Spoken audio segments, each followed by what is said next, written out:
Hello everyone, this is Anjali और स्वागत है आपका मेरे चैनल लर्न विद अंजलि में।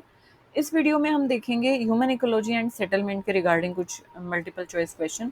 सो our first question is human ecology is primarily concerned with. Human ecology mainly किस चीज के बारे में चिंतित है? Primary concerned with is what? Relationship between human and their environment. तो मेनली जो ह्यूमन इकोलॉजी है वो किस बात पे फोकस करता है कि एनवायरनमेंट के साथ कैसा कनेक्शन है हमारा, कैसा रिलेशनशिप है ह्यूमंस का।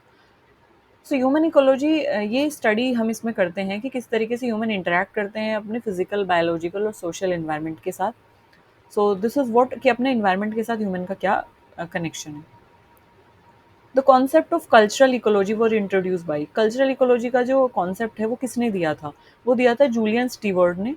तो इन्होंने कहा था they develop cultural ecology to study how cultural practices adapt to environmental constraint. Which of the following is an example of nucleated settlement? इसमें से कौन सा न्यूक्लिएटेड सेटलमेंट का एग्जाम्पल है? न्यूक्लिएटेड सेटलमेंट में villages with houses clustered together. Nucleated settlement में क्या होता है? हाउसेस और buildings they are grouped closely, often around a central point like market or church. So they are like nucleated settlement। जैसे nucleus है, nucleus के चारों तरफ क्या होता है? इलेक्ट्रॉन रिवॉल्व अराउंड कर लेते हैं। तो उसी से आप इसको लर्न कर सकते हैं। न्यूक्लिएटेड सेटलमेंट में क्या होता है कि हाउसेज और बिल्डिंग्स जो है वो आसपास, मतलब लोग अपना घर बनाना स्टार्ट कर देते हैं, बिल्डिंग्स बनाना स्टार्ट कर देते हैं अराउंड अ सेंट्रल पॉइंट। किसके आसपास? जैसे कि मार्केट है, जैसे चर्च है। तो मार्केट जहाँ पे भी होगा तो हम प्रेफर करते हैं कि वहीं पे हम अपने घर खरीदें, वहाँ पे घर लें। So that is what nucleated settlement. तो सेंटर पॉइंट क्या माने जाते हैं? सेंटर पॉइंट जैसे कि चर्च है, जैसे मार्केट है, तो इनको सेंटर पॉइंट मान के उसके आसपास जो बिल्डिंग्स और हाउसेस बनाए जाते हैं दे आर ग्रुप क्लोजली, तो उसी को बोला जाता है nucleated settlement. The main factor that is responsible for linear settlement. Linear settlement का मेन फैक्टर क्या है जिसकी वजह से लीनियर सेटलमेंट हो रहा है? डेवलपिंग अलोन ट्रांसपोर्टेशन रूट्स और river. Development along transportation roots और रिवर्स।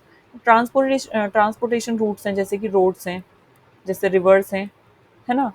तो होता क्या है कि क्योंकि लीनियर है, they are linear in nature, और हम जब इनके आसपास सेटलमेंट क्रिएट करते हैं, जब इनके आसपास घर बनाते हैं, तो वो जो लेन होगी, अब जो हम जिस तरीके से सेटलमेंट क्रिएट करेंगे वो भी लीनियर होगा। अब ऐसा तो नहीं है कि एक घर हमने यहाँ बनाया और एक रोड के ऊपर बना दिया, है ना? ऐसे तो नहीं होगा।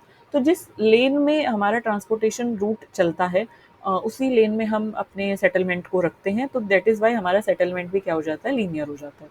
तो इसलिए हम उसको लीनियर सेटलमेंट बोलते हैं। तो they grow along road, river, canals to facilitate trade, access to resources, ताकि हमें कोई परेशानी ना हो वाटर के रिगार्डिंग, हमें कोई परेशानी ना हो आने जाने के रिगार्डिंग। तो इसलिए हम रिवर के अराउंड, रोड्स के, कैनाल्स के अराउंड क्या बनाते हैं? लीनियर सेटलमेंट करते हैं। विच of the following is a push factor in human migration? अच्छा, पुश फैक्टर क्या होता है? पुश फैक्टर मतलब कि ह्यूमन माइग्रेशन की पुश मतलब कि दूर कर रहे हैं उसको, है ना? तो political instability and conflict they are push factor in human migration. So push factor are negative aspect, negative factor जो आपको एक तरीके से उस चीज से दूर कर रहे हैं, है ना? So aspect of reason like conflict that force people to leave. अब ह्यूमन क्यों माइग्रेट करते हैं? मतलब पुश फैक्टर क्या हो सकते हैं? तो पॉलिटिकल इंस्टेबिलिटी है, मतलब जिस जगह पे आप रह रहे हैं वहाँ पे आपको डेमोक्रेटिक राइट नहीं मिल रहे हैं, आपको आपके अधिकार, आपके हक आपको नहीं मिल रहे हैं वहाँ पे। आपको जो भी स्कीम्स चलाई हैं गवर्नमेंट ने वो अगर आपको नहीं मिल रही है ना, तो ये पॉलिटिकल इंस्टेबिलिटी की वजह से आप वहाँ से जाने का सोचोगे। आप सोचोगे कि यार मुझे तो यहाँ पे मेरे राइट्स ही नहीं मिल रहे हैं, I don't want to leave. तो यू वांट टू माइग्रेट, है ना? और इसके अलावा अगर कॉन्फ्लिक्ट की सिचुएशन है, बार बार अगर वहाँ पे गोलाबारी हो रही है, या बार बार अगर वहाँ पे एक तरीके से टेररिस्ट अटैक हो रहे हैं, या एक थ्रेटनिंग माहौल वहाँ पे है, एक ऐसा सिचुएशन वहाँ पे है कि आपको सेफ आप महसूस नहीं कर रहे हो, तो कॉन्फ्लिक्ट की सिचुएशन है, पॉलिटिकल इंस्टेबिलिटी है, तो एक पुश फैक्टर है, मतलब एक ऐसा फैक्टर है, नेगेटिव फैक्टर है जो कि ह्यूमन को वहाँ पे रहने के लिए क्या करता है? वहाँ पे ना रहने के लिए मजबूर करता है। ठीक है? एक पुश करता है कि आप जाओ यहाँ से, that is push factor, negative aspect.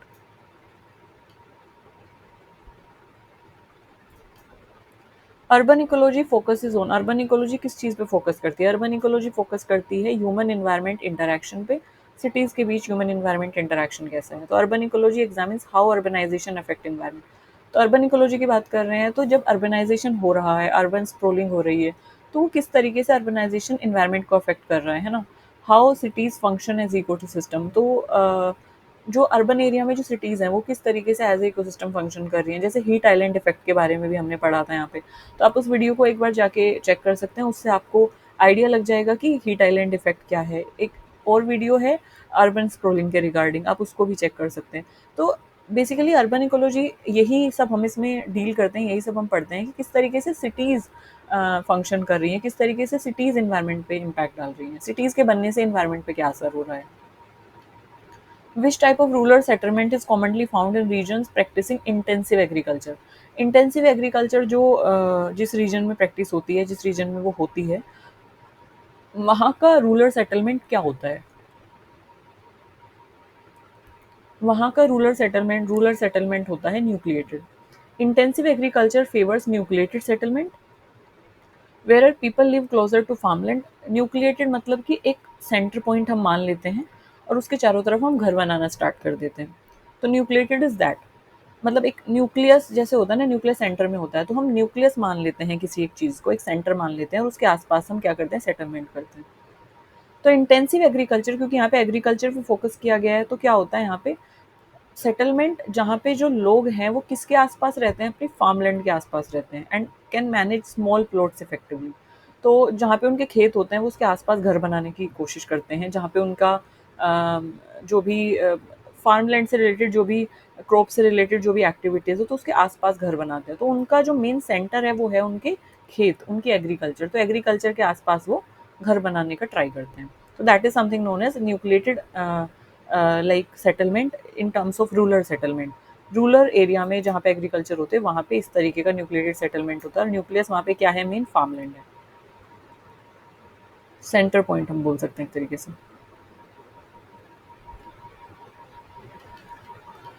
The concentric zone model of urban structure were propose by, जो कोसेंट्रिक जोन मॉडल है अर्बन स्ट्रक्चर का वो प्रपोज किया था अर्नेस्ट बर्गेज ने। तो अर्नेस्ट बर्गेज ने ये जो zone model describe urban growth in rings around a central business district, that is CBD। Next question we have, which environmental problem is most directly associated with unplanned settlement. कौन सी environmental problem है जो कि directly associated है unplanned settlement. अगर planning सही नहीं है, प्लान्ड सेटलमेंट नहीं है, तो कौन सी इन्वायरमेंटल प्रॉब्लम आपको सबसे ज़्यादा देखने को मिलेगी। तो ये आपको देखने को मिलेगी अर्बन स्प्रोलिंग और लैक ऑफ सैनिटेशन। घर इधर उधर हैं, रोड्स क्लीन नहीं हैं, रोड्स पे सेटलमेंट और प्लानिंग नहीं है कोई, तो जब बारिश होती है तो कहीं भी फ्लड आ जाती है, कहीं भी पानी चला जाता है, सीवर सिस्टम नहीं है। तो लैक ऑफ सैनिटेशन, अर्बन स्प्रोलिंग आपको आसानी से देखने को मिलेंगे, that is directly associated with unplanned settlement. So urban scrolling के ऊपर एक वीडियो है, आप उसको एक बार चेक करेंगे तो आपको चीज़ें क्लियर हो जाएंगी। इकोलॉजिकल फुटप्रिंट जो है, the term ecological footprint measures, ये क्या एक तरीके से मेजर करता है, human demand on earth ecosystem. Human की क्या डिमांड है अर्थ इकोसिस्टम की, कितनी पावर है, कितना अर्थ इकोसिस्टम दे सकता है और कितना ह्यूमन की डिमांड है। तो इकोलॉजिकल फुटप्रिंट बेसिकली ये एस्टिमेट करता है the amount of land and the resources needed to sustain a population style. तो हमारी कितनी डिमांड्स है और हमारे पास रिसोर्सेज कितने हैं। सो कितना अभी हमें ज़रूरत है, how much resources we need, कि we have to sustain a population lifestyle, if you want to sustain a population, if you want to make them like look happier and healthier, तो कितना अभी हमारे पास resources की और ज़रूरत है। तो ये एक एस्टिमेट इससे हम इकोलॉजिकल फुटप्रिंट से लगाते हैं। सो इकोलॉजिकल फुटप्रिंट पर भी एक वीडियो है, I will pin that in I button, you can go and check that video. तब तक के लिए स्टे ट्यून्ड विद मी।